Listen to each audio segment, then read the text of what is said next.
Lepo pozdravljeni na okrogli mizi o predelavi travmatične preteklosti. V imenu Socialne akademije, nemške ustanove Haus am Mayberg in Študijskega centra za narodno spravo lepo pozdravljeni. Moje ime je Mario Plešej in moj sovoditelj, somoderator pri tej okrogli mizi je gospod Titus Möllenbeck.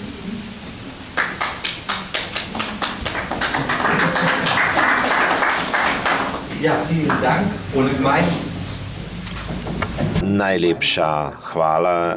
In torej moj nasproti mene je gospod Mario Plešej in naj povem, kako smo se spoznala, in sicer v okviru štipendijskega programa, in tudi že naslov bi lahko bil že neke vrste program, in sicer to je politično izobraževanje v aktivnosti in kako s tem ustvariti Evropo. In v okviru te štipendije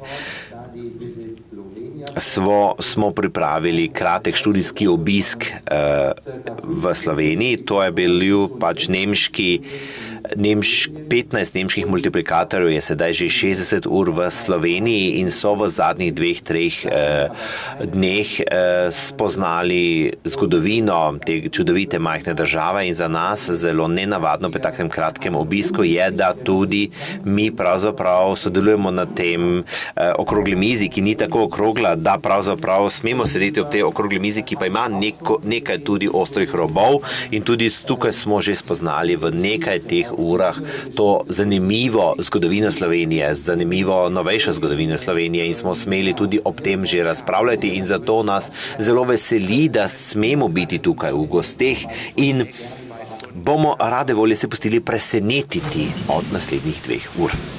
Torej, tema današnje okrogle mize je predelava travmatične preteklosti.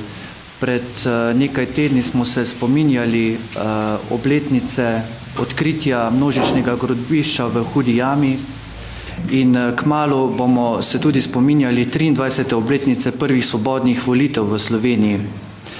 In menimo, da smo že veliko naredili v času demokracije v Sloveniji, ampak so še nekatera vprašanja, ki potrebujejo dodatne impulze in naš angažma. In v ta namen smo pripravili tudi to okroglo mizo, da skupaj z našimi partnerji iz Nemčije vodimo dialog o teh vprašanjih.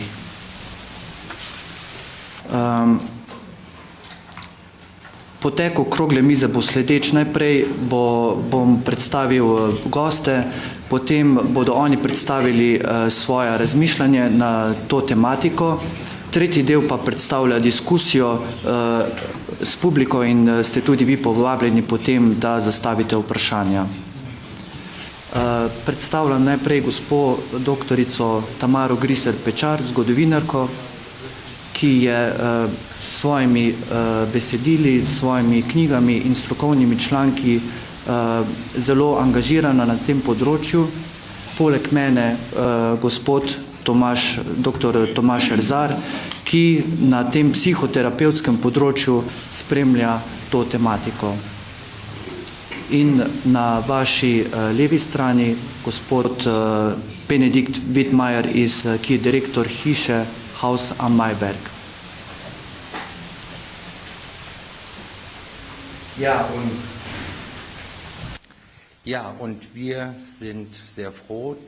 Mi smo zelo veseli, da kot že rečeno, smemo spoznavati zgodovino Slovenije. V Nemčiji imamo knjigo Joachim Böslerja o Sloveniji. Nažalost je ta knjiga bila zaključena v letu 2006 in mi predpostavljamo seveda, da se je zgodovina Slovenije v zadnjih letih nadaljevala. Dovolite, da pa samo en stavek citiram iz te knjige, kar zadeva nemškega sociologa Jürgen Habermasa, ki pravi, skoraj ob koncu knjige pravi, da predelava zgodovine po Jürgenu Habermasu to pomeni brezkompromisno posebno obravnavo zelo boleče preteklosti. Mi smo ugotovili, da tukaj so še številne rane in smo bili skrajno presenečeni, ko pred temi tedni je Maja Haderlap in ob tej priložnosti sem jo spoznal, da je bila v Heppenheimu na Bergstraße, to so Sebastian Vettel je tam poznan, to je zelo poznan pri nas v Nemčiji. Maja Haderlap je takrat brala iz njenega romana Angel pozabe in mislim, da vam ne rabim vam posebej predstavljati te avtorice, ki je pravzaprav dobila nagrado Bruna Kreiskyja, dobila nagrado Ingeborg Bachmann in tako naprej. Torej, vsekako dobro poznana. Dovolite, da en kratek odlomek preberem iz njenega Angela pozabe, kjer bi pravzaprav posamezniki, predstavniki ob tem podiju povedo, kaj oni jih povezuje za to temo in tukaj to je ta tema ravno predelava preteklosti. In sicer citat je sledeč. Vojna je zahrbten ribič, lovec na ljudi, vrgla je svojo mrežo na odrasle in jih zdaj s črpinjami smrti svojo spominsko navlako davi v svojem ujetništvu. Samo majhna neprevidnost, drobna nepozornost in že vzdigne svojo mrežo, že ima očeta nataknjenega na kavlju spominov, že oče teče za svoje življenje, že skuša ubežati njeni vsemogočnosti. Vojna se nenadno pojavlja v bežno navrženih stavkih, napada iz zavetja teme. Uplenjene pušča trepetati v svojih mrežah, potem pa se za cele mesece potuhne, da bi lahko brško pozabil na njo spet udarila. Ko naposled oslabi, jo celo povabi v hišo, smejejo se njeni oborožitvi, veri, da se ji bodo morda prikupili, pogrnejo mizo, pripravijo za njo posteljo. Torej, jaz razumem naš krog, seveda, da mi ne želimo popustiti v tej pozornosti in bi sedaj prosil tebe, dragi Benedikt, kolega v Haus am Mayerbergu, da seveda tukaj navezava na očeta in jaz vem tukaj iz tvoje zgodovine, da tudi tvoj oče je povezan s temo preteklosti in s temo spomina. Ja, še enkrat dobro jutro, preden sedaj potem odgovorim na tvoje vprašanje, samo še 2 stavka v mojem ozadju. Rečeno je že bilo, jaz sem direktor ustanove Haus am Mayerberg, mi smo katoliška akademija in imamo izključno nalogo, da izvajamo politično in socialno izobraževanje in seveda zato je to je sedaj ta izobraževanje zelo pomembno in ta politično socialno izobraževanje v Nemčiji se vedno razumelo kot tudi obravnava, predelava preteklosti in da poskušamo povezati vse vidike preteklosti in tudi sedanjosti. Dejansko je zelo pomembno, da tudi ko govorimo o preteklosti, govorimo o svoji lastni zgodbi, o svoji lastni zgodovini in da razmišljamo o tem, kako to pripomore k temu, kako obravnavam to temo spomina. Že sam sem že 35 let v okviru političnega izobraževanja in sem imel vedno tesne veze, predvsem tudi za vzhodno Evropo in sem pred sedaj že 18 leti začel intenzivno sodelovati z Bolgarijo. Tam sem pomagal ustanoviti društvo, ki se tudi ukvarja s vprašanji političnega izobraževanja. In v moji družinski zgodovini je seveda to vprašanje bilo povezano, torej ni bilo povezano s tem, kaj je delal oče v vojni, o tem se je zelo malo govorilo in tako naprej. In ko sem jaz potem pa delal že 2-3 leta v Bolgariji, je potem en del družinske zgodovine pravzaprav tukaj prišel na plano. Namreč sem slišal, da je moj oče sam zelo dolgo bil nameščen v Bolgariji, zelo blizu tistega kraja, kjer sem jaz ustanovil svoj projekt skupaj z Bolgari. In tam je postalo tudi jasno, kaj želim s tem povezati. Namreč povezava preteklosti, sedanjosti in prihodnosti. Namreč jaz menim, da smo mi vsi nekako ujeti v zgodovini naše družine in s tem tudi v zgodovini naših dežel. In pa tudi v tem sodelovanju in tudi tukaj je pomembna zelo pogosto tudi osebna lastna zgodovina. In še drugo vprašanje, kaj je to povezano z mano. Jaz imam sina, ki je star 9 let in je velik navdušenec Vojne zvezd. In ko je sedaj pred kratkim se s tem razpravljal z mojo mamo, moja mama je pa stara 85 let, mu je ona pravzaprav držala pridigo. Je pa rekla, to je nesmisel, se oni samo streljajo drug na drugega in to je ne gre. In pri njej bi bilo to tako in tako naprej. In enostavno naj mu bo enkrat jasno, da to tako ne gre, da pač ljudje streljajo drug na drugega. Gospa Tamara, lahko vi poveste, kaj vas je pripeljalo do tega, da se ukvarjate s to tematiko? Torej, jaz se ukvarjam že od osamosvojitve naprej z problematiko komunistične preteklosti. Predtem seveda to ni bilo mogoče, ker arhivi niso bili odprti. Kaj me je pripeljalo do tega, ne vem, ker me je zgodovina pravzaprav že vedno zanimala, ampak mogoče tudi seveda moja preteklost. Zaradi tega, ker med drugo svetovno vojno je bil moj oče prisilni delavec pri Krupu v Rheinhausnu. Po vojni je imel pa tudi neznanske težave z komunističnim režimom, zaradi tega, ker po njegovem seveda gospodarstvo na komunistični način ni delovalo. 54. leta so ga postavili pred sodišče in 62. leta ga je Udba skušala zastrupiti z arzenom, na kar smo potem zapustili Slovenijo. In od takrat naprej živim najprej v Ameriki, potem v Avstriji, potem pa v Nemčiji in zdaj spet v Avstriji. Mogoče je to tudi pripomoglo k temu, da sem se zelo intenzivno začela ukvarjati z totalitarizmi, torej s fašizmom, nacizmom in komunizmom. Pa še dr. Tomaž Erzar, kaj je tisto, zaradi česar se ravno na tem področju posebej angažirate? Ja, tudi jaz imam eno osebno zgodovino, tako kot je gospod povedal prej, pa gospa Tamara. Se pravi, v naši družini smo se srečali s temi povojnimi dogodki, tragičnimi na ta način, da so pač naši sorodniki izgubili življenje in preko svojega lastnega odraščanja in pozneje profesionalnega ukvarjanja s psihoterapijo smo prišli do spoznanja, kako globoko so se te povojne izkušnje vpisale v dušo slovenskega človeka in da teh sledi ali rekel teh izkušenj ni mogoče izbrisati, ne iztrgati, ne pozabiti, mogoče jih je samo vključiti v en širši okvir, v katerem sovraštvo ne bo imelo zadnje besede. Hvala lepa. Sedaj predlagam, da vsak izmed gostov predstavi svoj prispevek, ki ga je pripravil in potem v tretjem krogu bo diskusija. Pa predlagam, da začne gospa Tamara Griese-Predčar.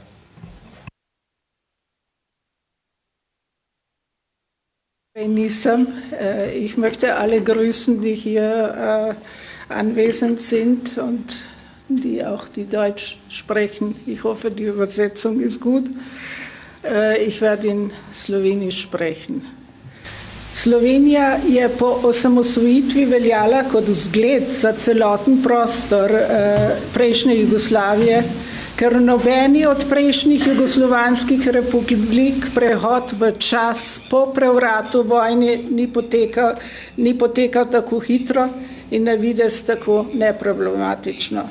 Slovenija je bila gospodarsko najmočnejša republika prejšnje Jugoslavije, ampak ne samo Jugoslavije, pravzaprav celotnega prekomunističnega sveta vzhodne Evrope. Vseeno je bruto socialni proizvod na prebivalstva od leta 2008 do danes, torej 2014, močno padel, namreč od 22.700 evrov na leto na 20.800.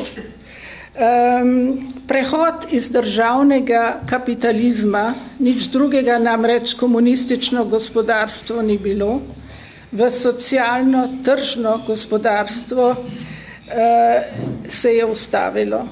Vzrok je, kot je napisala Neue Zürcher Zeitung, socialistični balast, ki ga dežela ves ta čas vleče za seboj, balast, ki so ga druge postkomunistične države že zdavnaj zavrgle. Naj uporabim vzorec, ki ga je napisal Stefan Courtois v črni knjigi Komunizma 2, težka dediščina ideologije. Namreč opredelil je reakcijo komunističnih držav na prevrat in sicer je opredelil jih v 4 vzorce. Prvo skupino je dal države, ki so popolnoma zavrgle komunizem in sprejele nov sistem vrednot. V to kategorijo je opredelil Nemčijo, baltske države in Češko, čeprav se na Češkem zdaj tudi nekaj spreminja. Drugi vzorec je imenoval spreobrnitev. To se je zgodilo tam, kjer ni bilo moč rešiti komunističnega režima in kjer se je politični sistem naslonil na demokracijo in tržno gospodarstvo, čeprav so bile še močne težnje iz prejšnjega režima. V to skupino je opredelil Poljsko in Hrvaško. Kot tretji vzorec je navedel preusmeritev. In zdaj citiram: preusmeritev se zgodi pri komunistih, ki so dojeli, da morajo, če hočejo politično in gospodarsko oblast obdržati, vsaj na zunaj sprejeti vrednote demokratičnega in kapitalističnega sovražnika. Spretno taktiko jim uspe njihovo odločilno udeležbo na tedanji vladni politiki pospraviti pod preprogo. Najbrž se ne boste zelo čudili, če povem, da je v to kategorijo opredelil tudi Slovenijo, pa Bolgarijo in Romunijo. Četrti vzorec je seveda restitucija, torej restauracija, torej vrnitev k prejšnjim komunističnim metodam. To se dogaja v Rusiji, Ukrajini, Beli krajini in Moldaviji. Tranzicija je v Sloveniji potekala povsem drugače kot v ostalih postkomunističnih državah, medtem ko je vzhodna Evropa z radikalnimi reformami prestrukturirala svoje gospodarstvo, je Slovenija obdržala stare strukture in šla po poti majhnih korakov, ki pa so celoten proces seveda zelo počasneli in podražili. Zaradi tega pada tudi konkurenčnost Slovenije. Leta 2011 in 2012 je World Economic Forum, Svetovni gospodarski forum, Slovenijo opredelil na 57. mesto, sedaj leta 2014 smo na 56. zato, ker je Madžarska padla nazaj, ne zato, ker se je tukaj kaj bistveno še lahko zgodilo. In sicer so bili 3 vzroki, ki jih Svetovni gospodarski forum navaja, namreč neučinkovito birokracijo, omejen dostop do finančnih virov in neprimerno delovpravno zakonodajo. Janševa vlada je sicer sprejela nekaj reform, tudi reformo trga dela in pokojninsko, ni pa imela dovolj časa, da bi te reforme izpeljala. Vlada, ki je pravkar v nastajanju, je že napovedala, da bo marsikaj revidirala. Medtem, ko so v Nemčiji mala in srednja podjetja gonilna sila gospodarstva, nudijo tudi seveda največ delovnih mest, so to v Sloveniji še vedno velika podjetja, ki pa se čez mero zadolžujejo in to ne zaradi investicij in novih delovnih mest.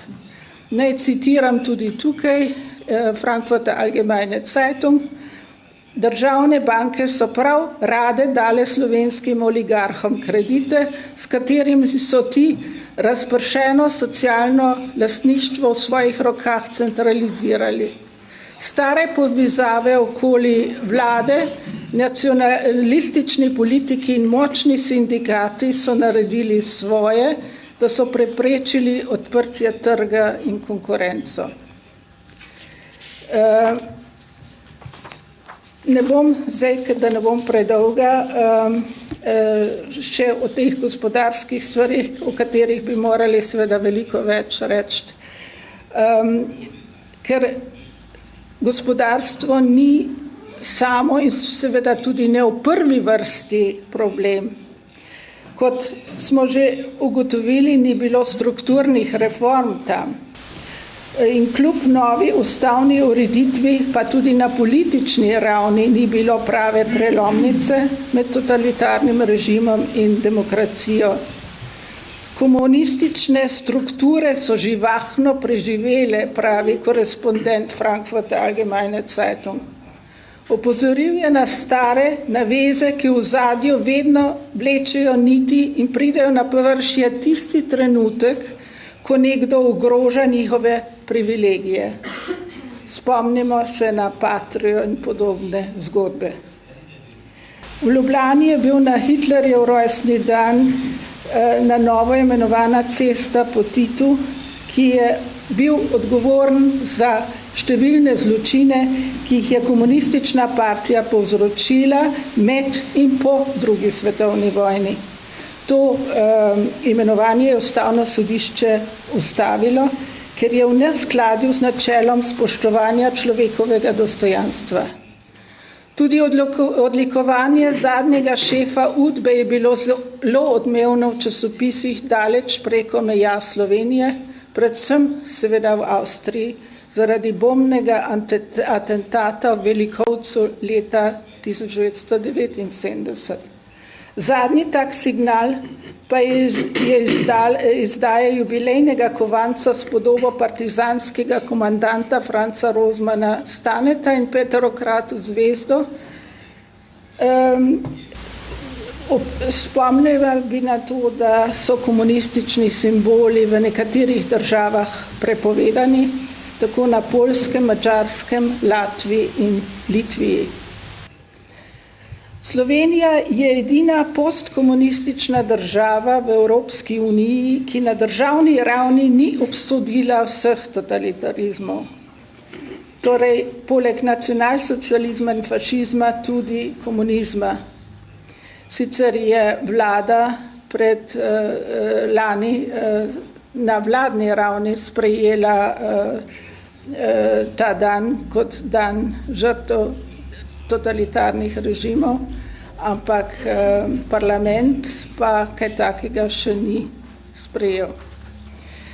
Danes nekateri iz vrst prejšnjih nosilcev oblasti celo trdijo, da komunizma od leta 1953 naprej pri nas praktično ni bilo. Seveda Državni zbor ni sprejel resolucije Evropskega parlamenta o evropski zavesti in totalitarizmu, vzel je zgolj na znanje. V slovenski debati o resoluciji se predvsem v levi politični opciji vedno znova pojavlja argument, da ne upošteva slovenske posebnosti in zato ne more biti obvezujoča, češ države z železno zaveso so bile okupirane od Sovjetske zveze, Slovenija pa je svojo državno suverenost zgradila sama in s tem začela že leta 1941. Prav trenutno smo priča potvorbi osamosvojitve prav iz strani iste politične opcije. V Sloveniji tudi ni bilo nobene lustracije z izjemo zakona o sodniški službi, ki v 8. členu daje možnost odvzema trajnega sodniškega mandata tistim, ki so sodili v procesih, v katerih so bile kršene človekove pravice. Tako imenovani udbovski amandma je propadel, temu je posebno glasno nasprotoval takratni predsednik parlamenta dr. France Bučar.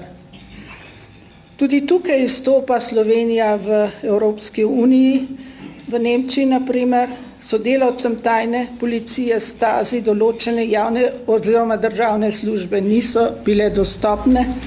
Obremenjeni profesori, pravniki, uradniki so se morali umakniti iz univerz, pa seveda tudi iz drugih inštitucij in uradov, in to preverjeno je bilo pod novim pooblaščencem za zadeve nekdanje službe državne varnosti Janom podaljšano do leta 2019. Poleg tega je bilo tudi dostop za raziskovalcev je lažji, kot je bil. V Sloveniji smo bili priča zapiranju arhiva Udbe. To je preprečil referendum. Če primerjam zdaj med Slovenijo in Nemčijo, potem je bilo pri nas uničenih okoli 80% arhivskega gradiva, v Nemčiji, če se prav spomnim, so rekli v Berlinu 5%. Kljub temu, da je tudi tam Stasi uničevala arhivsko gradivo. Torej, ker ni bilo lustracije, so obremenjeni ljudje ostali na svojih pozicijah. In tudi še enkrat citiram Karla Petra Schwarza v Frankfurter Allgemeine Zeitung, ki je napisal, citiram, sodniki, ki so nekdaj sprejemali politične obsodbe, še vedno uradujejo in isti žurnalisti, ki so jim ploskali, pišejo še danes uvodne članke. Isti ljudje, ki so prej predpisovali marksizem in jugoslavizem, sedaj poučujejo o pomenu o liberalizmu in parlamentarizmu, o akcijskem pravu, o svobodi medijev in pomenu državljanske zavesti. Študijski center za narodno spravo, ki je bil ustanovljen leta 2008 pod prvo Janševo vlado, je po nalogu Ministrstva za pravosodje sestavil komisijo, ki je na špansko poročilo o zločinih, ki so bili storjeni od totalitarnih režimov v Evropi, dala pripombe in med drugim opozorila na to, da so na univerzah še vedno predavajo zgodovinarji, ki so delovali kot orodje komunistične partije, tako denimo v zgodovinski komisiji Centralne komisije komunistične partije, oziroma taki, ki zagovarjajo le nekoliko modificirano zgodovinopisje prejšnjega režima, ti seveda vzgajajo učitelje oziroma profesorje in torej v tem poveličujejo narodno-osvobodilno borbo, zanikajo komunistične zločine med drugo svetovno vojno in tako dalje. Odmev v delu slovenske javnosti je bil močan. Liberalna akademija je celo uprizorila srečanje, kjer so ostro nastopili proti tej izjavi in nekateri od prisotnih so celo hoteli zbirati podpise za ukinitev študijskega centra. Poseben problem v Sloveniji so mediji. Mediji so važna kontrolna inštanca oziroma, kot se velikokrat reče, četrta veja oblasti in te pluralnosti mediji v Sloveniji ni. Povprečni državljan ni dobro informiran in to je seveda zelo usodno na volitvah. Večina medijev je sicer prišla v privatne roke, vendar v last podjetij tesno povezanimi s silami kontinuitete in brez vsega potrebnega znanja. Ja, potem bi omenila še seveda marksistično šolanje, ki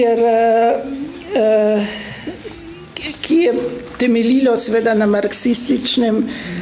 marksističnih temeljih in imamo še vedno posledice tega, čutimo še vedno danes. In kar seveda ne funkcionira, je seveda tudi sodstvo. Komunistična partija v Sloveniji ni bila prepovedana, kot je na primer bila na Češkem, ampak Václav Havel je pozneje rekel, da pol leta pozneje tega tudi tam ne bi dosegel.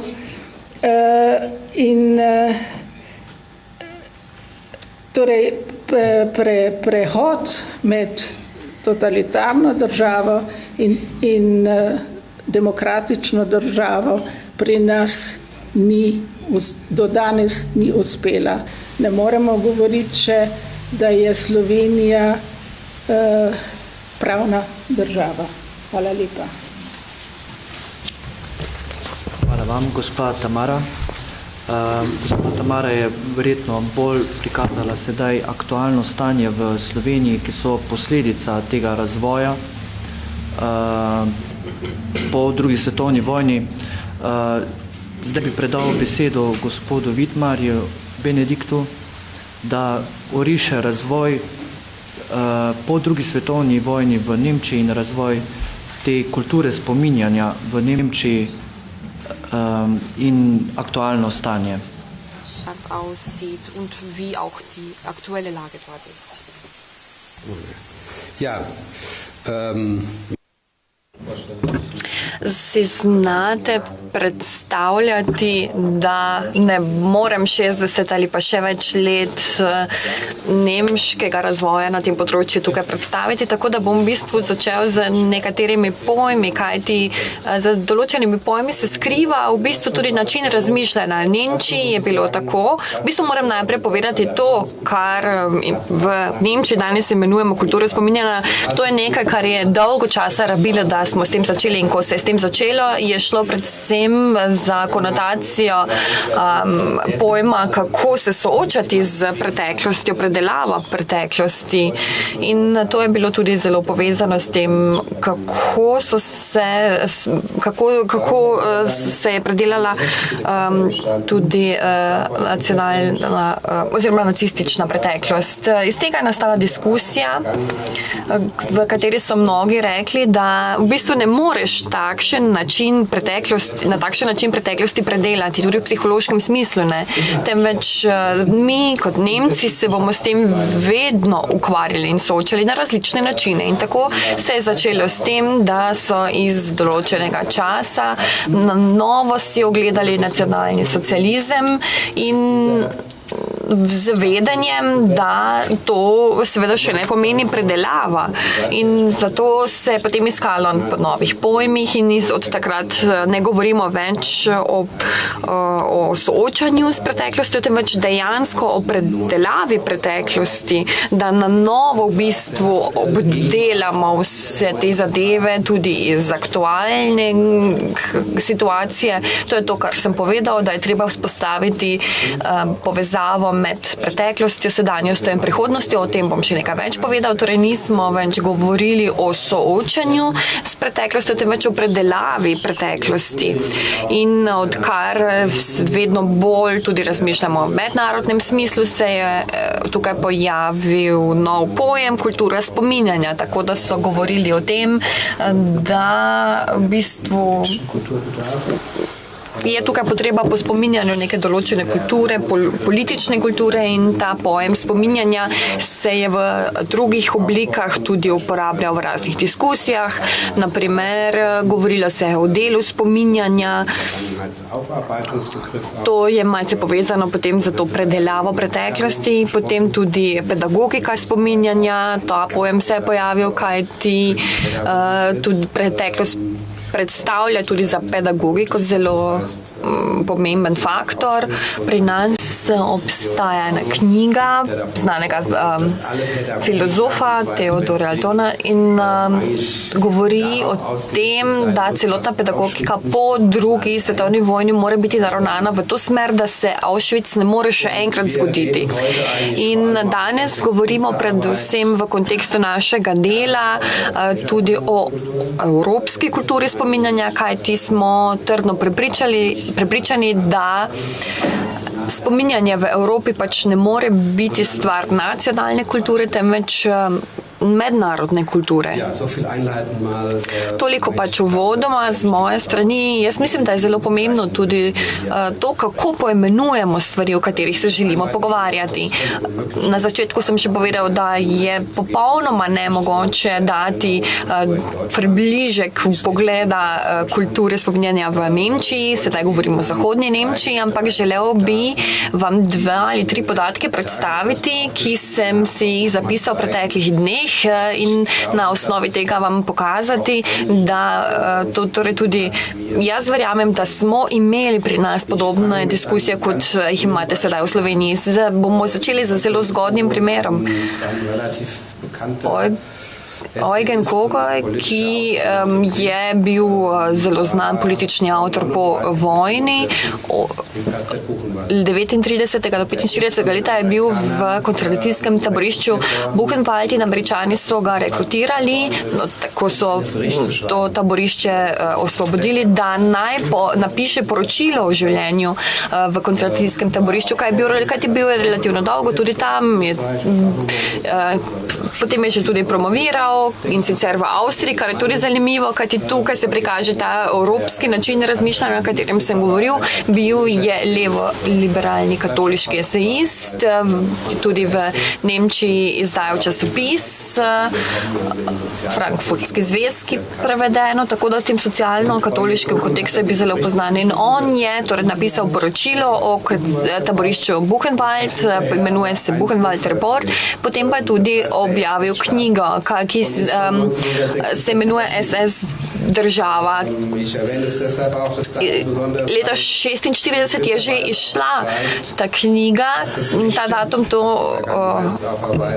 omenjam zato, ker na ta način pokažemo tudi, da to ni res, da je šele 30 let kasneje pričela predelava zgodovine v Nemčiji. Torej imamo te zgodne primere, kjer se je v Nemčiji torej nekako predelovala neposredna zgodovina, ampak, in to je tisti velik ampak, Eugen Kogoj ni bil komunist, ampak je bil tako vključen v to diskusijo, da je on skupaj s komunisti, ki so bili zaprti tudi v taborišču v Buchenwaldu, napisal takšno poročilo in da to enostavno ne gre skupaj s komunisti nekaj takega napisati in objaviti. Takoj so ga ožigozali tudi njega kot komunista, čeprav on ni bil komunist. Kot drugi primer, tudi zelo zgodni primer, Thomas Mann, prav gotovo ga poznate, eden najbolj znanih nemških avtorjev, tudi Nobelovo nagrado je dobil in neposredno po vojni, mislim, da je to bilo tudi leta 1946, je on sicer bi prav tako pisal veliko esejev in takoj po vojni je pripravil radijski prispevek v nemškem jeziku o koncentracijskih taboriščih v Nemčiji. In zelo hitro je bil vključen v takšno diskusijo kolegov iz literarnih vrst, ki niso šli v eksil, ki so ostali v Nemčiji v času Tretjega rajha v tej smeri, da on sploh ne more tega ocenjevati, tega obdobja, kaj ti pobegnuje tako rekoč in da to enostavno ne gre, da tisti, ki so pobegnili v eksil, da se s takšnimi resnimi tematikami sploh lahko na pravi način soočajo in ukvarjajo. Thomas Mann je imel velik vpliv in v tej diskusiji je pač vedno imel neko boljšo pozicijo, ampak to bi pač predstavil kot primer, da je pri nas prišlo zelo hitro po vojni tudi do takšnih ostrih kontroverznih diskusij. Najpomembnejša kontroverzna diskusija v nemškem povojnem obdobju v zahodni Nemčiji, neposredno pred združitvijo Nemčije. To je kot neko kreganje med zgodovinarji, ki ga je Hans Nolte sprožil za svojo knjigo in v tej knjigi je bila predstavljena teza, da nacionalni socializem je enostavno samo bila reakcija na stalinizem, da v bistvu se ni treba čuditi, da so za sredstvi nacionalnega socializma reagirali na sistem, ki je delal z enakimi sredstvi. In da je ta posebnost nemškega nacionalnega socializma in sistemi taborišč in holokausta sploh niso nekaj tako nenavadnega, kot je bilo to vedno prikazano tudi v povojni zgodovini, predvsem, če se je govorilo o soočanju in predelavi preteklosti. In ta teza je v Nemčiji sprožila zelo močno tudi javno diskusijo, v katero se je vključilo veliko intelektualcev, filozofov, zgodovinarjev, avtorjev, političnih znanstvenikov. Velikokrat so to dokumentirali. Eden od counterpartov Hans Nolte je bil Jürgen Habermas, to je tudi eden naših velikih filozofov, tako da vidimo to schematiko levo-desno, ki jo večkrat tudi tukaj opažam v preteklih dnevih tukaj, torej to imamo tudi tu mi v Nemčiji, čeprav pač ne na takšen način, kot sem to doživel tukaj. Zelo zanimivo in to moram tudi dodati, en zgodovinar, ki je imel posebno pozicijo in pomembno pozicijo v zgodovini. Martin Prusak je bil vodja Nemškega instituta za sodobno zgodovino, je tukaj stopil na stran Hans Nolteja, kar kaže, da tudi tisti ljudje, ki so imeli posebne pozicije tudi v raziskovanju zgodovine, se lahko pridružijo tej konzervativni tezi, da nacionalni socializem ni nekaj posebnega predstavljal tudi v zgodovini 20. stoletja in so to tudi javno povedali. To je bilo potem še diskutirano iz zgodovinskega vidika, če je sploh možno zgodovino, kot je zgodovina nacionalnega socializma obdelati v sklopu zgodovine, da pač rečemo, to je preteklost, to je minilo, sedaj se obračamo v nove smeri. Lahko pa rečem, da točno to vprašanje vse do danes v bistvu nekako določa in označuje celotno diskusijo.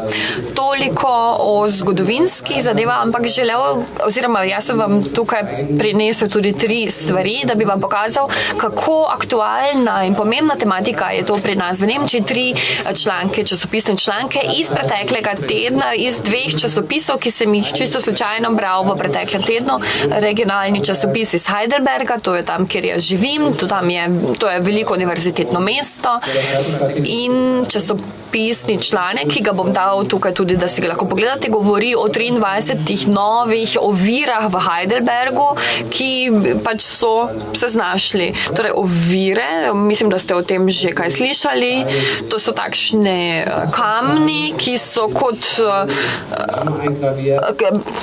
v katere je vgravirano ime, rojstni datum tistih oseb, ki so v Tretjem rajhu v kakršnem koli kontekstu zaradi nacionalnega socializma torej bili umorjeni. In tukaj je ena majhna slika 3 takšnih kamnov oziroma 4 kamnov in pri teh 4 kamnih gre za 4 Ukrajince, ki so tukaj delali kot v prisilnem delu v Heidelbergu, v tovarni, in leta 1944, ko so poizkušali po trasi železniške proge iskati torej nekako iskati živila po vlakih, ker so bili zelo lačni, so jih našli in so jih pred tovarno obesili. In v bližini te tovarne se danes nahaja šola in zaradi tega, ker so pač teh 23 kamnov z spominskimi obeleži postavili, so v šoli tudi imeli takšno spominsko prireditev. Direktor, ravnatelj šole je rekel, te 4 kamni so za nas pomemben simbol, ker se nahaja v bližini naše šole, jih bomo tudi v prihodnje vključili v pouk na naši šoli. Drug primer. Imamo zgodovinarja po imenu Götzali in tukaj v članku tudi piše, da mu nikdar ni uspelo postati profesor na neki univerzi. Enkrat je dal vlogo za raziskovalno štipendijo pri dokaj znanem skladu pri nas v Nemčiji. Ta vloga je bila odklonjena, želel se ukvarjati z vprašanjem evtanazije invalidnih otrok v nemških koncentracijskih taboriščih. Kar pa še nisem vedel, in to sem tudi jaz sedaj prvič slišal, da je on imel invalidno hčerko, tako da pač tu je še ta osebna motivacija, torej takšne stvari igrajo centralno vlogo v našem življenju. Imel je invalidno hčerko in to ga je privedlo do tega, da se je kot zgodovinar naenkrat ukvarjal z vprašanjem evtanazije. In o tem je tudi napisal knjigo Evtanazija o nacionalnem socializmu in sedaj je tisto glavno sporočilo tega, kar sem želel povedati. Imeli smo velik knjižni sejem pri nas v Nemčiji, imamo enega v Frankfurtu, enega v Leipzigu, torej eden teh sejmov je bil v preteklem tednu in ta knjiga je bila nominirana tega knjižnega sejma v Leipzigu. In kaj sem želel s tem povedati? Že nominacija kaže, kako pomembna je ta tematika v nemškem političnem svetu. Vedno znova se ukvarjamo s to tematiko in vedno znova na drugačen način. Toliko z moje strani.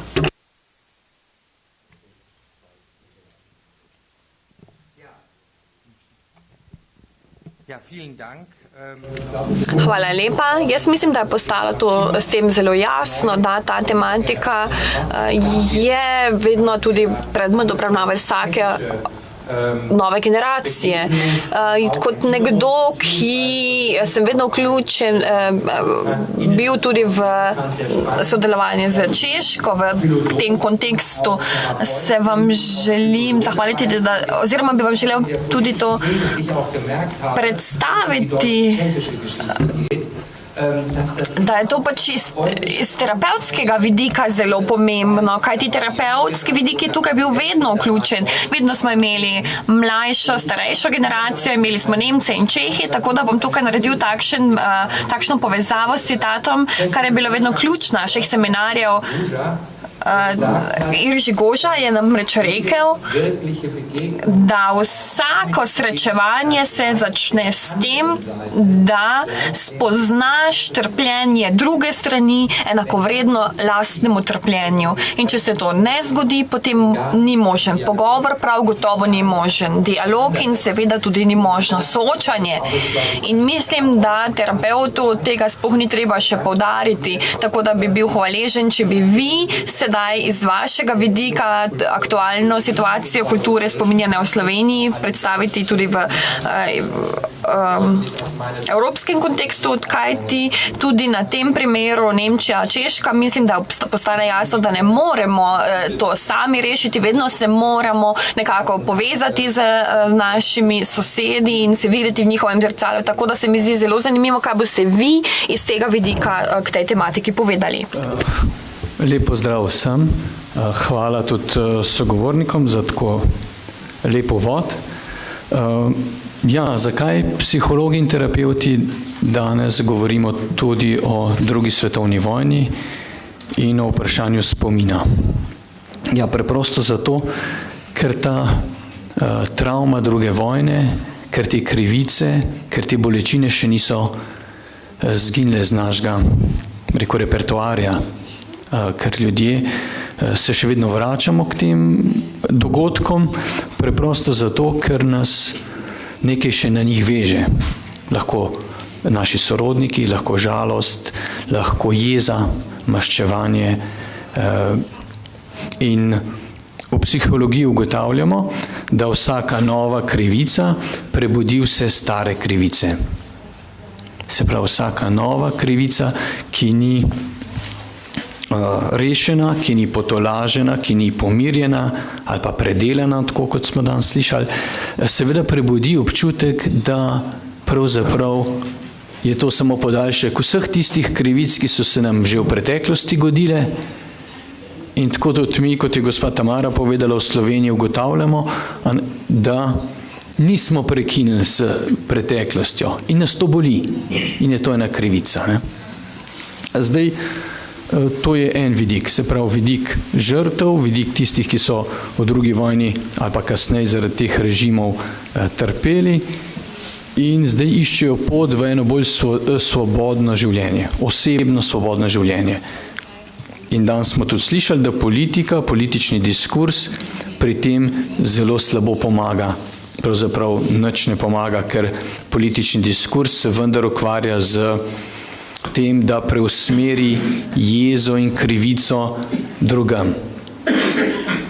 in del težav v Evropi, ki jih imamo, tudi zaradi tega je, da je bila Evropa 50 let razdeljena in da seveda namesto enega iskrenega soočanja z dogodki druge vojne smo se iskreno in intenzivno izogibali temu soočenju.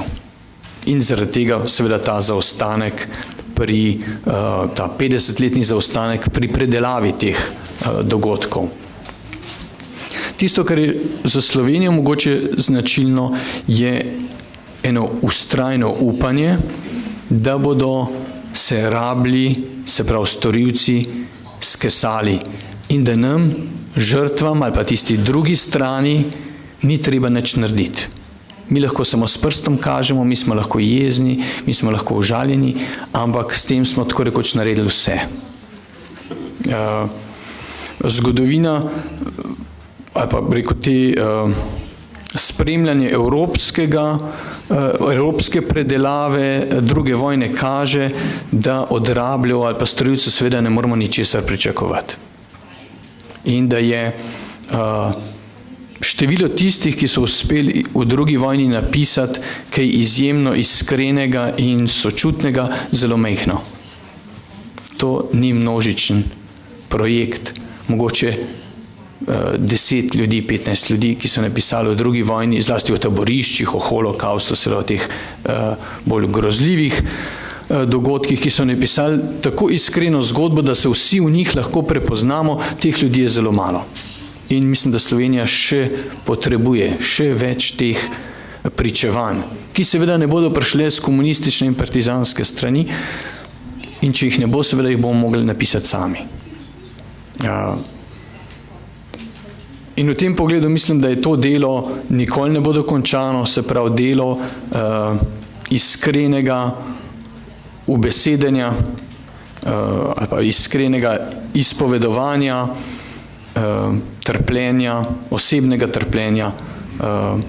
To delo se bo nadaljevalo ves čas. In mislim, da to, kar je gospod rekel, se pravi to spominjanje v šolah prek spomenikov ni namenjeno temu, da bi mi zdaj to sovraštvo ali pa to jezo še naprej gojili, namenjeno je temu, da ugotovimo, da se v tem trpljenju teh 4 ljudi ali pa naših ljudi, ali pa njihovih ljudi, da se v tem trpljenju lahko prepoznamo. To je ključno, se pravi, doseči tisto stopno sočutja, ki nam bo omogočila, da prepoznamo sočutje v vsaki žrtvi. Tudi tisti, ki nam ni všeč trenutno. Pa se nam zdi, da tisti je pa v redu, da so malo trpeli. Vse so si zaslužili. Se pravi, na osebni ravni ni tega, ni zasluženega trpljenja, ni zaslužene smrti, in seveda to terja pa od nas eno soočenje z lastnim sovraštvom. Sovraštvo, ki ga pušča za seboj krivica, traumatične izkušnje, za dolgo časa zatemni sonce v življenju žrtev. Torej žrtve, ki se mogoče po 10-20 letih dobijo in govorijo med sabo, to je recimo taka izkušnja taboriščnikov, židovskih taboriščnikov, se pogovarjajo med seboj in nekdo pravi, veste, ne morem pozabiti. Zbujam se, mislim o tem, jezen sem, nikoli tega ne bom pozabil. In potem ga pogledajo kolegi in rečejo, ja, potem te imajo še vedno zaprtega, ne? To je ta, rekel, žalostna, hkrati žalostna, tragična, ampak zelo resnična pripoved teh taboriščnikov. Torej, te imajo še vedno zaprtega, ti si še vedno tam. In izkušnje tistih, ki so emigrirali v svobodne države, ali pa vsaj izkušnje njihovih otrok so, mi smo živeli v letu 45. In to govorijo njihovi otroci po 50 letih, se pravi, čas se je ustavil. To moč ima krivica, ne? To moč ima travma, da nam svet podre, svet žrtve razpade in lahko ostane raztreščen, lahko ostane v koščkih.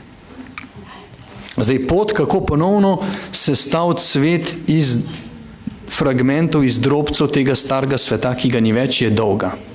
In včasih nedokončana.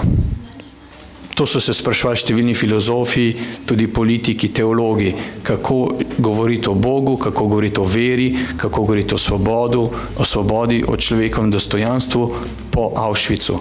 In vsi so ugotovili, to ne bo enostavno.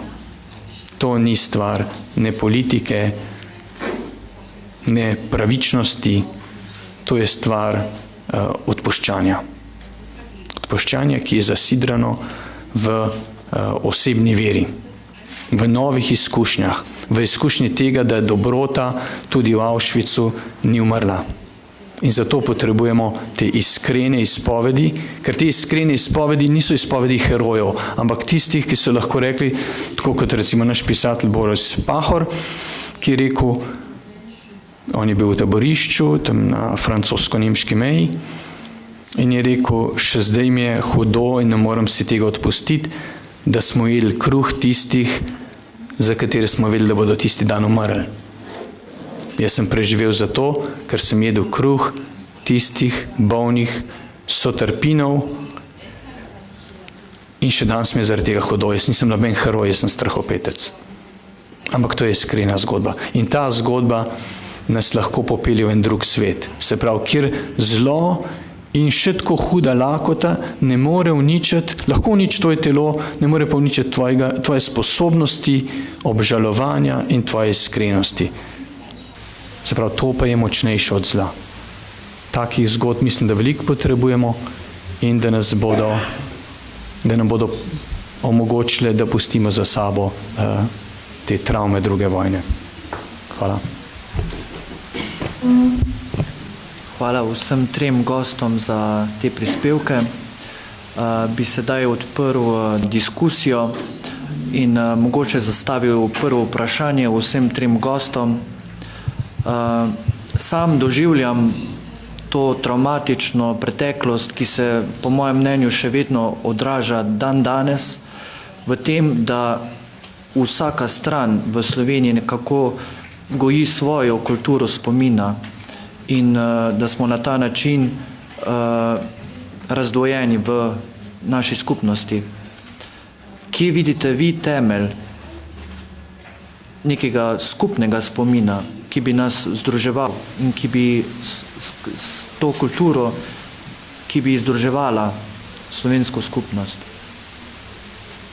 V čem vidite skupni temelj? Vas ne bo presenetilo, če rečem, da je treba najprej zgodovino obdelati, da je treba Sloveniji seveda, mi imamo eno posebno zgodovino zaradi tega, ker smo imeli kar 3 totalitarne režime, ker je med drugo svetovno vojno sta bili 2 ravni dogajanja, prva raven okupacije in upora proti temu, kar je popolnoma normalno, da je večina naroda bila seveda proti okupatorjem, 3 okupatorjem, ampak mi smo imeli tudi revolucijo in upor proti tej revoluciji in državljansko vojno. In to je pravzaprav tisti naš problem, ker proti nemškim, italijanskim in madžarskim okupatorjem je bila večina naroda, dočim državljanske vojne pa nekako nismo končali.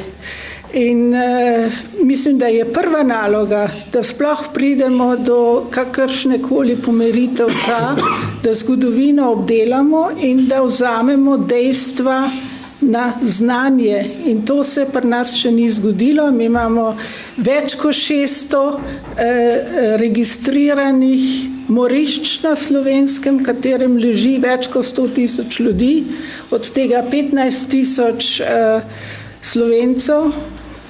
To so prikrita grobišča med in po vojni do približno konec januarja leta 1946.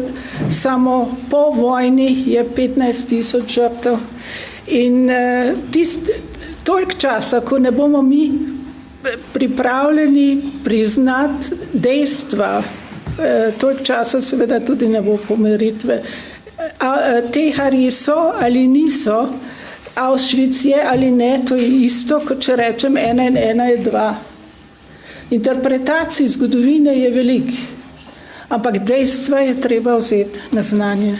Auslegungen der Geschichte, aber wir müssen zuerst einmal auch die Tatsachen zur Kenntnis nehmen. Vielleicht noch erst die slowenische Stimme, wir fühlen uns immer auch als Mogoče Stimme von najprej außen. še slovenski glas, kajti mi seveda čutimo, da smo mi glas od zunaj. Ja, to je zelo pomembno vprašanje. Jaz mislim, da se politične delitve oziroma to branjenje, zanikanje, olepševanje, minimaliziranje lastnih napak ne bo kar samo od sebe ustavilo. To se jaz bojim, da se bo to še, če ne zaradi drugega, zaradi aktualnih političnih potreb, se bo to sovraštvo, ker za vsem tem je seveda eno sovraštvo, ena maščevalnost, da se to ne bo ustavilo.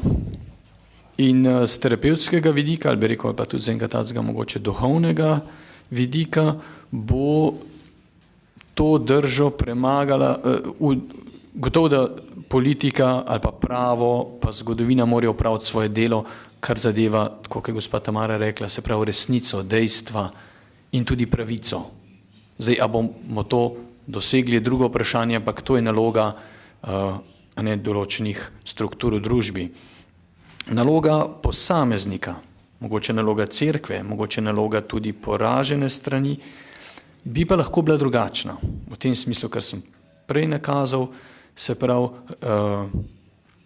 priznanje lastnih šibkosti, priznanje lastnih napak in vztrajanje na iskreni drži, ki razume bolečino tudi drugega, tudi takrat, ko ti to ni najbolj všeč.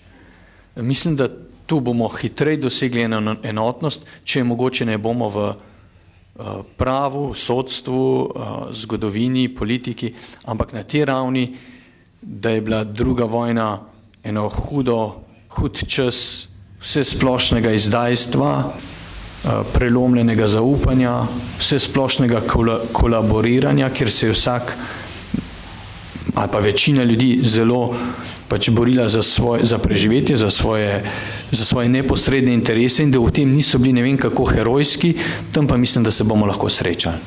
Die waren dort auch nicht alle so heroisch und ich denke, wenn wir mit diesem Ansatz arbeiten, können wir uns auch treffen auf der Mitte.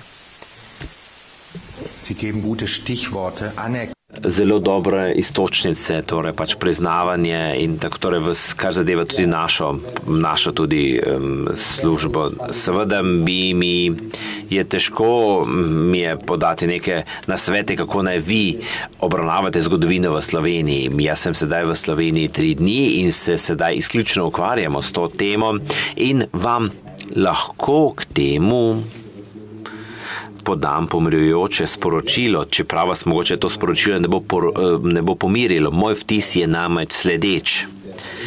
Mislim, da zelo preudarno ravnate s to zgodovino. Pogledal sem različne tudi spominska obeležja, razstave, ki obravnavajo to temo in moj vtis je, da se intenzivno dela na tej temi. Naj predvsem omenim en primer, v bistvu v zgodovinskem muzeju včeraj. Mislim, torej bili smo v Dolenjskem muzeju in smo si pogledali. Torej sedaj v Ljubljani. Torej bili smo v Muzeju novejše zgodovine v Ljubljani in smo si ogledali razstavo. Tudi smo imeli vodenje s kolegico iz muzeja in smo govorili, to je bila razstava Slovenci v 20. stoletju in seveda tukaj sem si ogledal, kako je predstavljena slovenska zgodovina in predstavljeno je relativno uravnoteženo in v tem smislu sicer razumem, da nekdo, ki je osebno seveda v to vključen, seveda bolj razburjeno ob tem ravna, ampak moje sporočilo pa je, da ste na pravi poti. In če smem še vnesti nemško temo v to razpravo, mi smo v Nemčiji imeli intenzivno razpravo o tem, kaj pomeni kolektivna krivda. In najprej bila beseda kolektivna krivda, potem bil to kolektivni sram. In ta razprava kaže tudi zelo dobro, da je pomembno razviti skupinsko identiteto v tej obravnavi in zato tudi to pravzaprav razcepljenost v razpravi, ki je tudi doživljam, se mi v osnovi ne zdi slaba, saj trenja, kontroverznost, različna mnenja, to šele vodi do skupnih točk. Mislim, da ta kontroverznost mora biti, saj brez kontroverznosti ne pridemo do notranjega miru. V tem smislu še enkrat naj ponovim, da jaz kot nekdo, ki to gleda od zunaj, imam vtis, da so Slovenci sicer na zelo težavni, vendar na dobri poti. Želi gospa Tamara komentirati to izvajanje? Ihr Wort in Gottes Ohr, ja.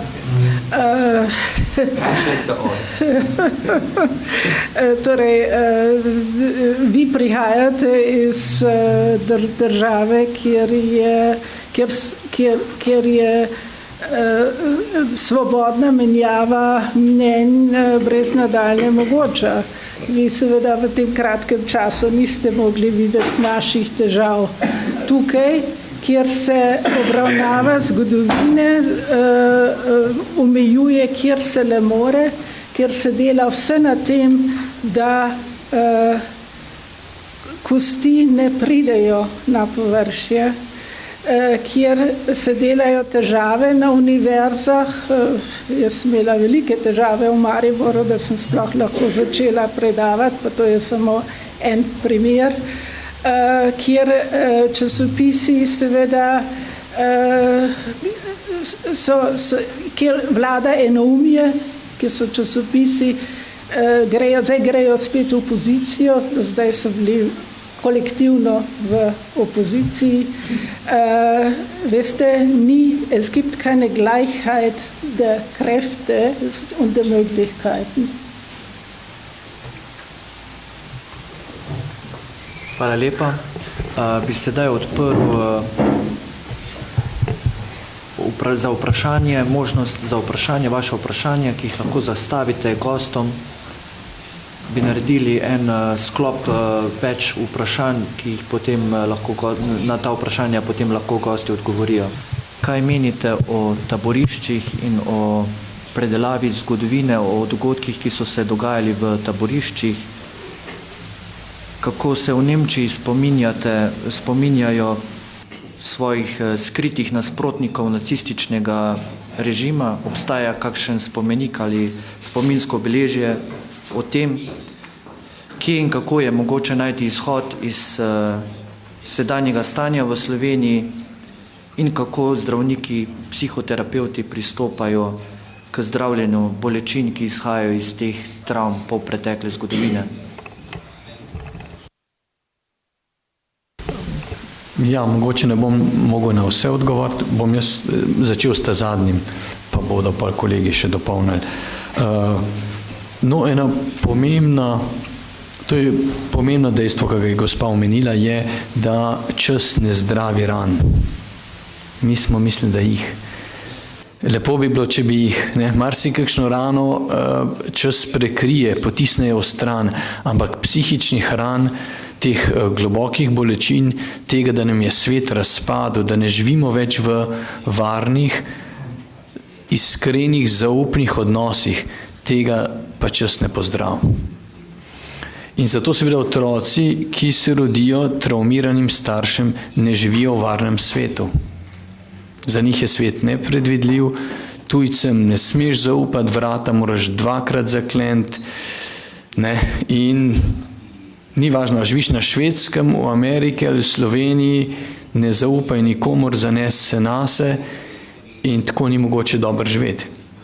V takem nevarnem, negotovem svetu se ni mogoče napolno ustvarjalno predati rekel, svojemu življenju. To življenje je brez okusa, to življenje je življenje v enem getu.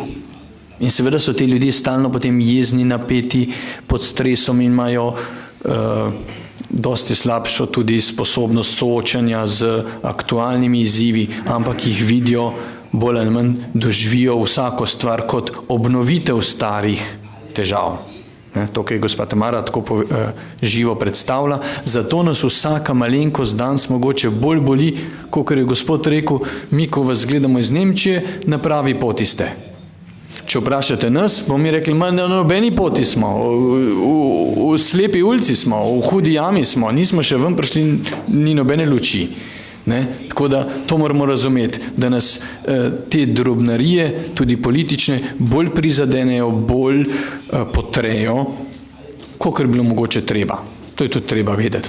Malo imeti te pozitivne drže, si dati tudi nekaj priznanja, tudi ni slabo včasih. Zdaj, kaj nam lahko pomaga na tej poti? Tisto, kar naredijo ta pričevanja, je, da pokažejo, kako kljub strahu in sramu, ki ga doživiš kot žrtev ali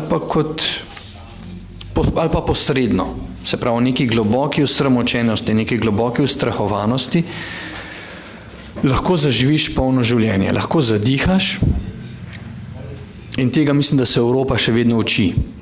Jaz tudi mislim, da Evropa ni ne vem kako daleč po teh, da bi nam predstavljala ne vem kako, koliko teh vzorov ali modelov tega, kako iz ene take zakrčene drže do ene malo svobodnejše drže. Evropa ni imuna na sovraštvo, ki je še ostalo od druge vojne. Če se spomnite samo, kako se je reševala vojna v Jugoslaviji, ki je nehote, pa tudi namenoma, na ravni političnega govora, spodbudila in stara zavezništva, stare zamere, stara izdajstva, če se spomnite, nemško-vatikanske zarote.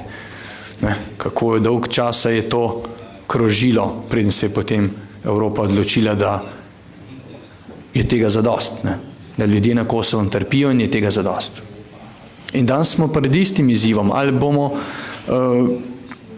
obujali stare zgodbe, na ta način, rekel, da bomo samo obnavljali sovraštvo, iskali krivca, ali pa bomo v starih zgodbah prepoznali nauk, ali pa potegnili z njih nauk, in to je, da lahko, da polnost življenja, ki je takrat zmanjkala, danes nam je več ne onemogoča. Danes lahko živimo polno, lahko tvegamo, lahko govorimo o strahu. To ne pomeni, da bomo zdaj na prvi strani časopisov, ampak vseeno. Hvala. Hvala lepa. Morda še na ostala vprašanja ali odziv? Torej, jaz bi rekla, da resnica nas bo osvobodila, druge poti ni. Samo na drugi strani res je, da so nekateri traumatizirani, tudi njihovi otroci. Na drugi strani pa bi izpostavila neznanje današnje generacije o tem, kar se je v Sloveniji, Jugoslaviji dogajalo med in po drugi svetovni vojni. S tem se srečujem na vseh predavanjih in vem, da je to vse posod po Evropi tako, ampak se mi zdi, da je tukaj posebno dramatično zaradi tega šolanja, ki je še vedno, šolski učni načrti še vedno niso toliko spremenjeni, da bi dopustili, da bi vse totalitarne režime obravnavali po enakih kriterijih. Zato se zavzemamo tudi v študijskem centru za narodno spravo, da se totalitarne režime ocenjuje po enakih kriterijih. Da ni kategorij med žrtvami, da niso komunistične žrtve manj vredne, kot so nacistične ali fašistične, ampak da so vse žrtve nekaj groznega, nekaj, kar moramo obžalovati in jih upoštevati. In mislim, da je nujno potrebno, da gradimo na mladini, da njih, da njim te zgodovino približamo, da se bo tukaj nekaj spremenilo. Če tega ne bo, se bojim, ne bo tukaj pomirjanja.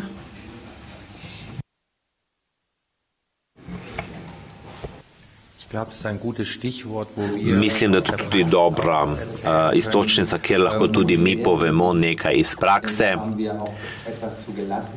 In v tem smislu smo tudi mi malo pozivali k sproščenosti. Prišel bo pravzaprav tudi čas in mladi bodo postavljali vprašanja in potem bomo tudi morali dati odgovore.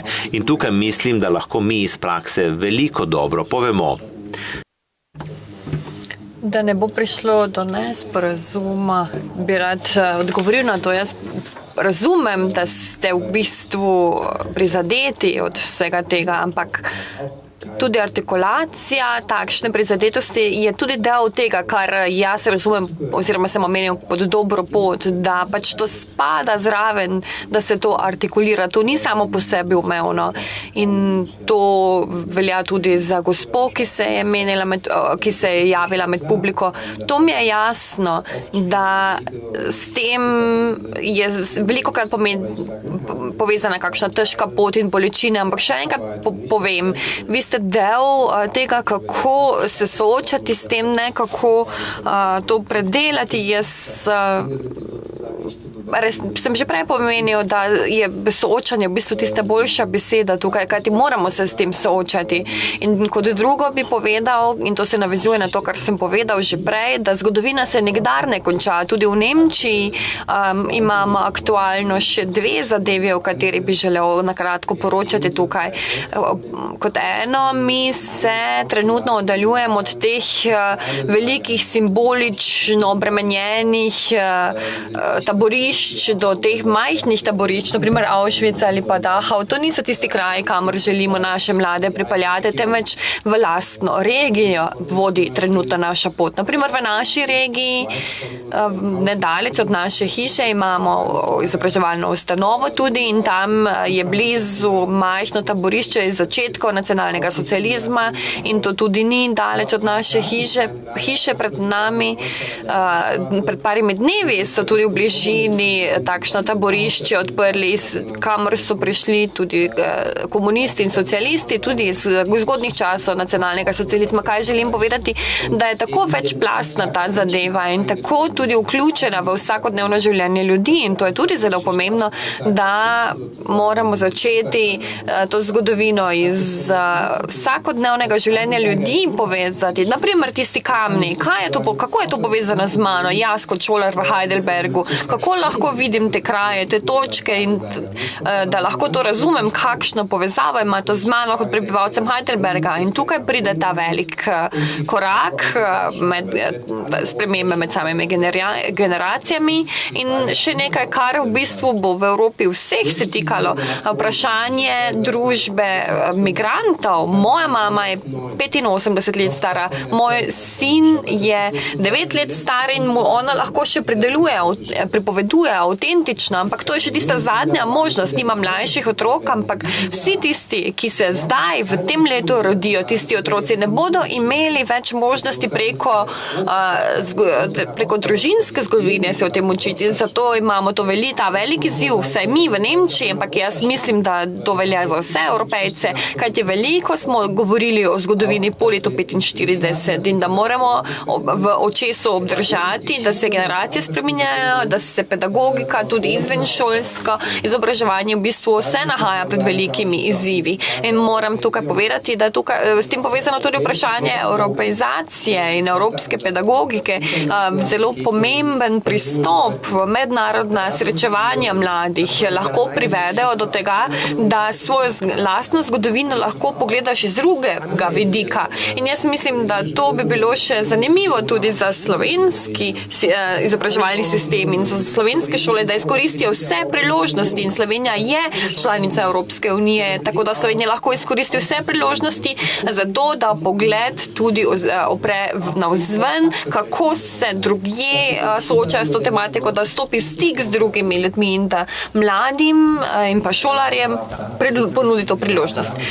Če si dovolim na to navezati, dolgo smo razmišljali o tem, kako bomo našo ekskurzijo poimenovali in smo se odločili za naslov Stičišče Slovenija, majhna država, veliko vplivov in tako, da mislim, da za nas bo tudi velik izziv slovenske barve vključiti v srečevanja mladih v evropske integraciji in če se to dogaja, če imamo srečevanja, kontakte, potem s tem nekaj začnemo. Seveda moramo nekako predelati dejstva, to je jasno, ampak jaz mislim, da resnica bo tukaj zmagala. Kaj sem edina tukaj, jaz sem bila pač povabljena. Lahko vam pa povem, da ni možno v Sloveniji med zgodovinarji nekako kontroverzno diskusijo sprožiti. Študijski center za nacionalno spravo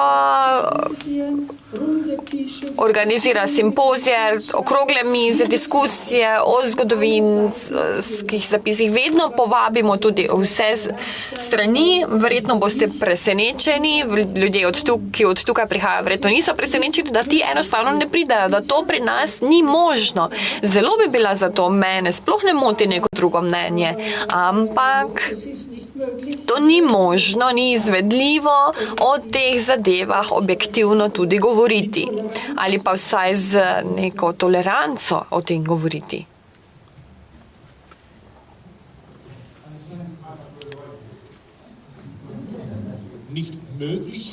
Ni možno ali ljudje enostavno ne pridejo. Jaz sem iz nizozemske ambasade, torej ni možno, to zveni objektivno. Je to tako objektivno ali drugi enostavno niso zainteresirani ali institut izključuje ljudi. Vi pravite, da ljudi, da vse dobijo povabila, ampak to je lahko povezano tudi z nekakšno reklamacijo, ki je lahko morda napačno obarvana. Ne, to jaz ne menim. Ljudje enostavno ne pridejo. Institut to podpira in to je željeno pri nas, ne pa povsod.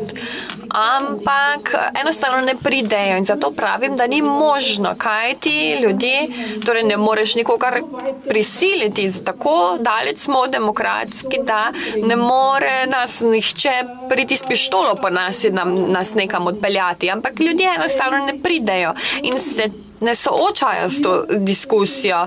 In tukaj je normalno, da se z intrigami in z spletkarjenjem in tako pridemo do tega, da enostavno do na prava vprašanja ne dobimo odgovore. Je še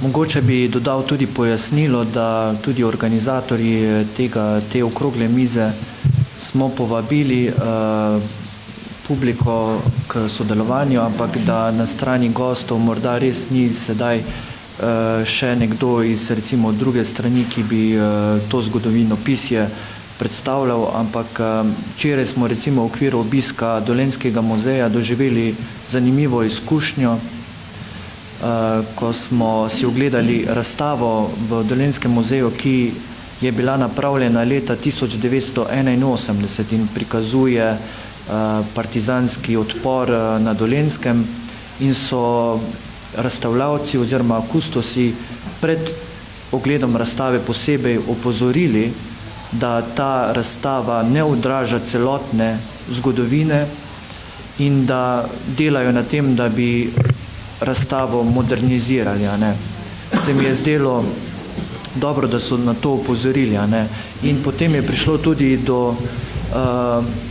Z nami je bil tudi gospod Jaklič, ki je predstavnik kočevarskih Nemcev v Sloveniji in je prišlo tudi do te kontroverze, ko se je videlo, da ima tudi nekdo drugačen pogled na zgodovino Dolenjske.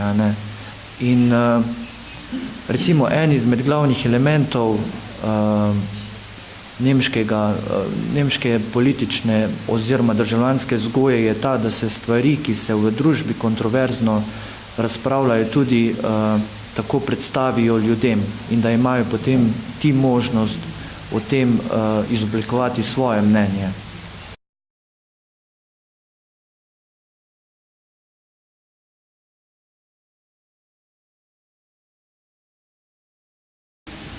Ich möchte noch eine Sache dazufügen. Wir sind in einem katholischen Haus und die katholische Kirche war Feind Nummer 1 bis glavni sovražnik vse do zadnjega trenutka in iz tega razloga nekateri pač ne pridejo sem in tudi to je problem. Na kakšen način pa potem spraviti te različne poglede ali pa ljudi skupaj, da bi prišlo do dialoga? Kako vidite to? Kje so možnosti za to, da pride do tega srečanja med različnimi pogledi?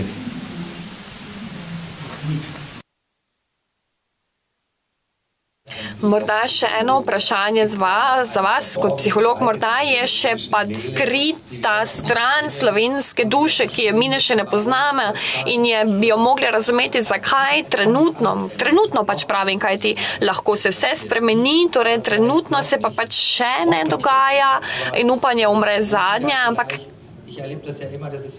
jaz to vedno ugotavljam, da to ni neka stvarna raven, da je to psihološka raven. Zakaj je tako težko trenutno ali pa v bližnjem času priti nekako skupaj? Na kratko se mi zdi, da je tole, kar je gospod tako lepo povedal, pa vi, pa kar tudi doživljajo vsi organizatorji takih okroglih mis ali pa poskusov sprave, je to, da pri nas vojna ni končana.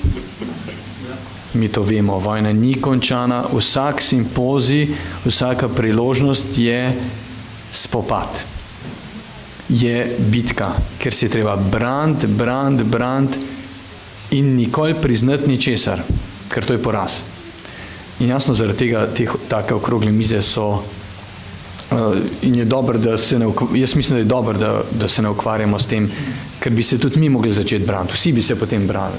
Mislim, da bi se tudi naši gosti začeli braniti, ker bi videli, da v takem vzdušju jeze, obtoževanja, branjenja ni prostora za resnico, niti za iskrenost.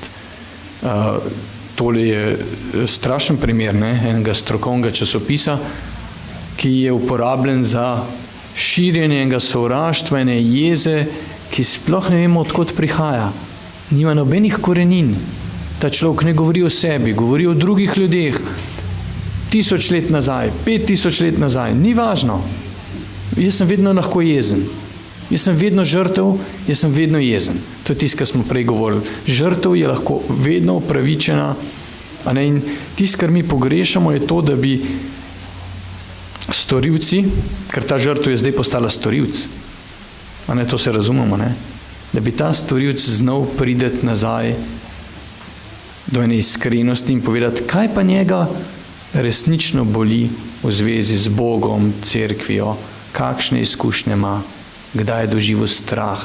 Ne njegovi predniki pred 500 leti.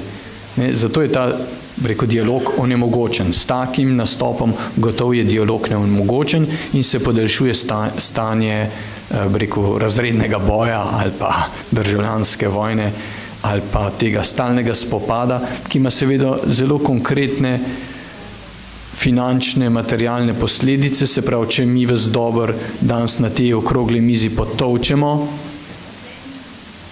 smo del medijskega prostora zasedli in vi ga niste zasedli.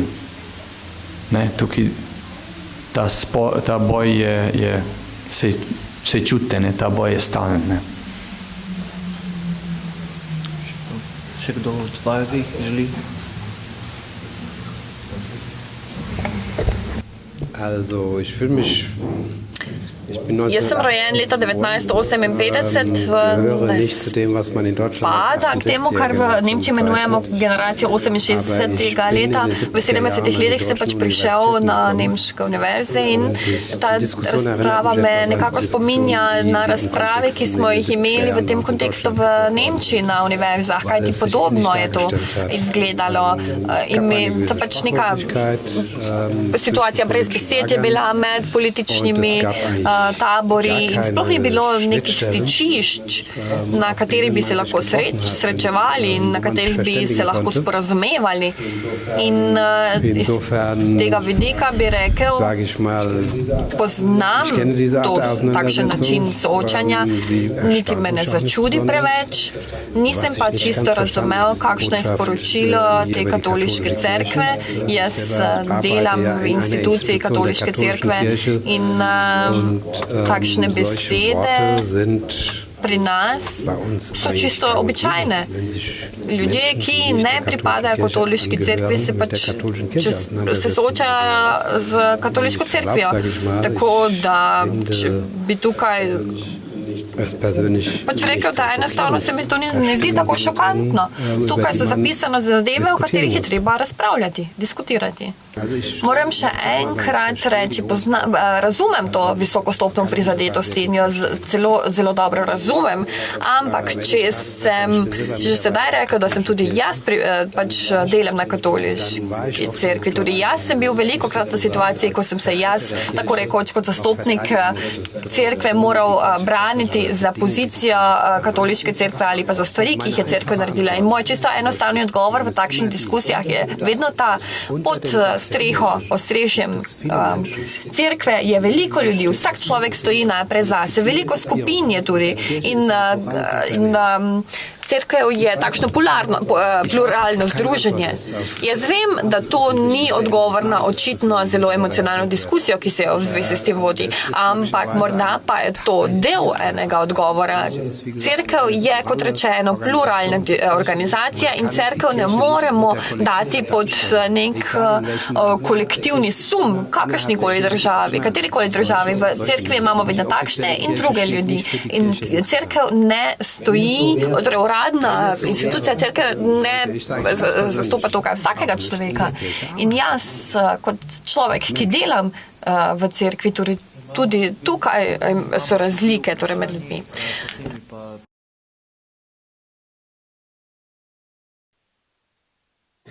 Vprašanja so bila tako obsežna, da tukaj sploh v zadnjem krogu odgovora ne moramo govoriti o tem.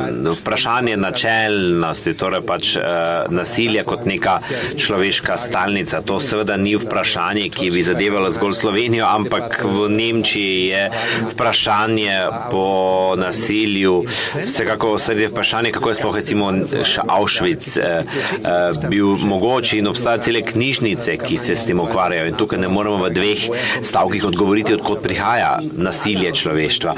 Ampak iz naših zgodovin,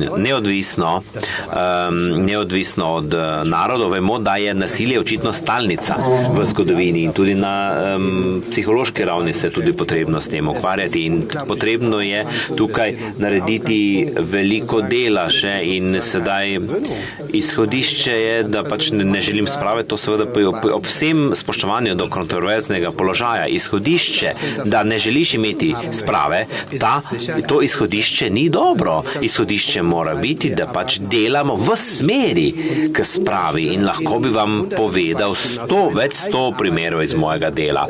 Kako lahko delamo na temu nasilje in sprave, kako smo tukaj delali v Nemčiji na tem in to je sedaj vprašanje, ki ga ne moremo odgovoriti v enem stavku. Iz moje biografije naj povem, jaz sem delal veliko z tistimi ljudmi, ki niso želeli iti na služenje vojaškega roka in so šli potem na civilno služenje in to izobraževanje z tistimi, ki so sodelovali pri civilnem služenju vojaškega roka in tukaj je povezano z vprašanji, kako je sploh možno, da pride do nasilja v človeštvu in kako s tem ravnamo in tako naprej.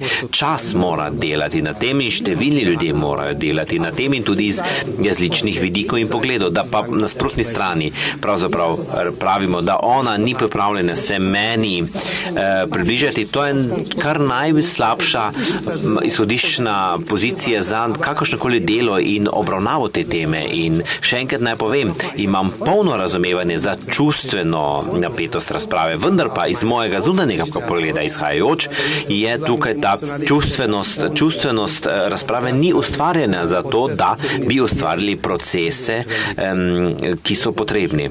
Sedaj sem se že zelo masivno vmešaval. Jaz sem pravzaprav izhajal iz tega, da še ne želim vmešati v notranjo razpravo, kajti to je zelo težko, kajti s tem jaz prihajam v zelo težavni položaj. Vendar pa jaz mislim, da je pomembno, da povem tisto, kar mislim. Želite še? Ja.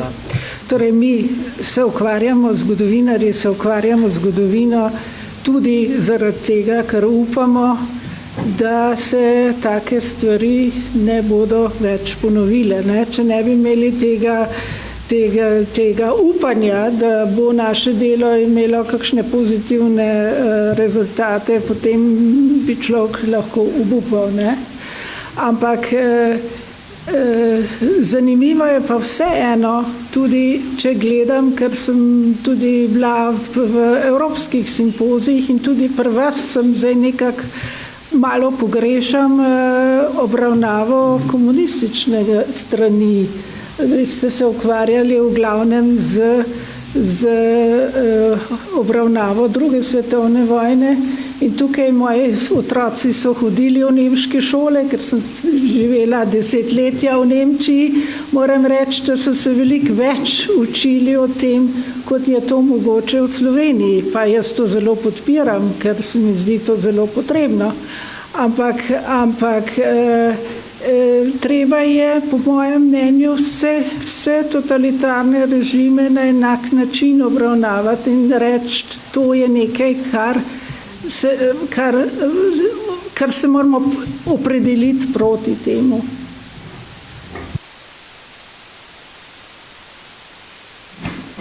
Ja, čist na kratko.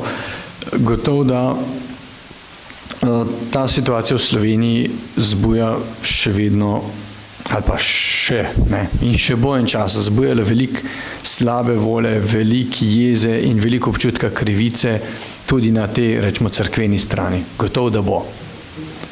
Ampak mi moramo, se mi zdi, delati tudi na tem, da nas to popolnoma ne preplavi. Ne? Kaj bi to zdaj pomenilo? Da ta naš občutek ogroženosti, da se mi počutimo ogroženega od nekoga, ki nam še vedno jemlje vse pravice ali pa poskuša še vedno uveljaviti svojo zgodbo, mi moramo delati na tem občutku ogroženosti, da bo malo manjši. Potem nas bo ta govor, ta način zanikanja krivic, nas bo manj bolel. Še vedno bo. Mi ga ne bomo zaustavili.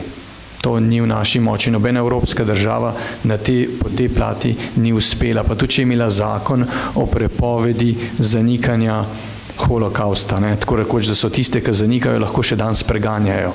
Tudi, če bi mi imeli tak zakon, mi tega iz teh src storilcev in ljudje, ki so tako, ki zdaj tako nastopajo, mi tega ne bomo tam pregnali.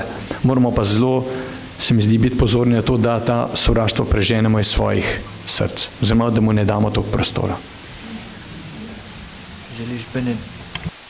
Želite Benedikt še na to odgovoriti?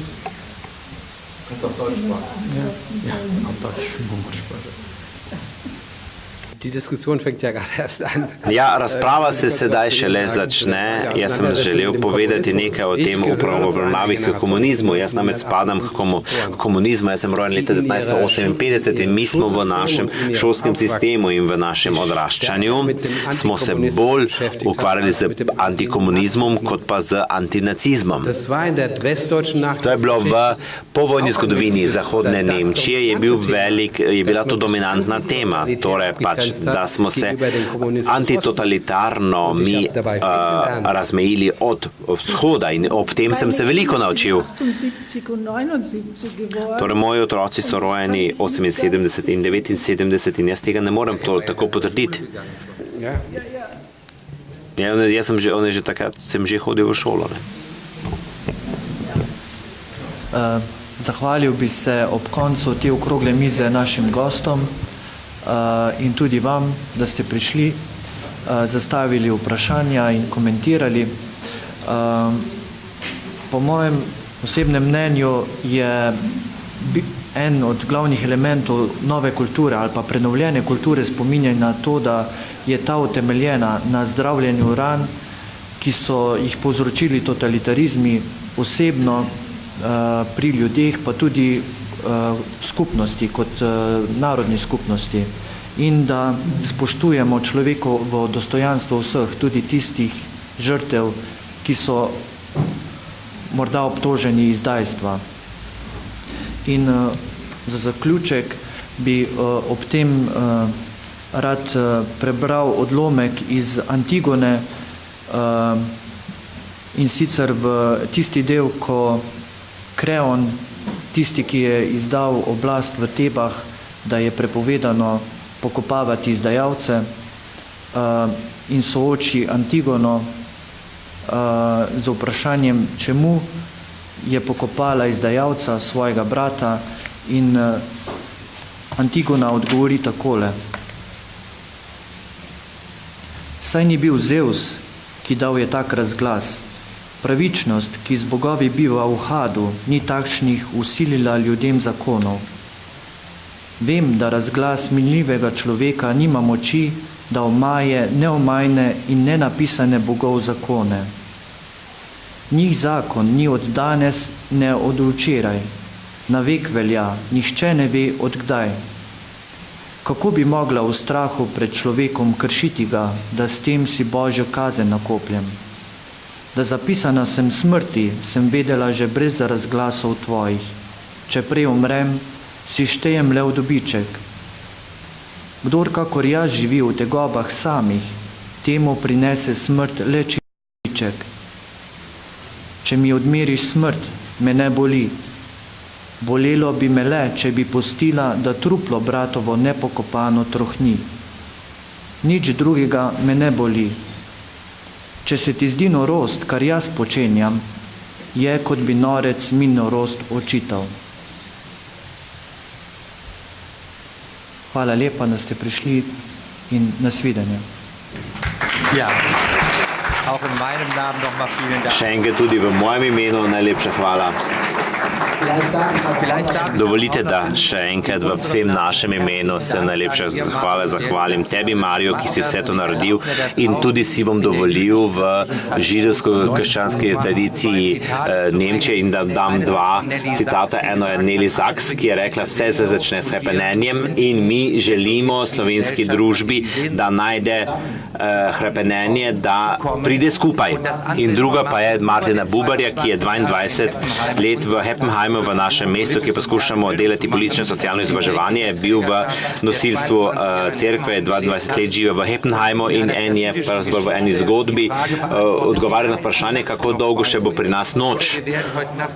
In bomo potem rekli, kako bomo prišli iz te hude jame v svetlobo. Noč bo še tako dolgo, dokler bomo pogledali v obraz sočloveka in tam ne bomo prepoznali svojega brata ali svoje sestre. In ko pa bomo ga prepoznali, potem bo postalo svetlo. In to tudi želimo vsem nam, tudi nam v Nemčiji. Mi imamo še veliko dela in tudi, predvsem tudi Sloveniji, in tudi upamo, da po tem kratkem študijskem obisku, da bomo to lahko naredili tudi skupaj. Najlepša hvala in naučil sem se. Hvala lepa.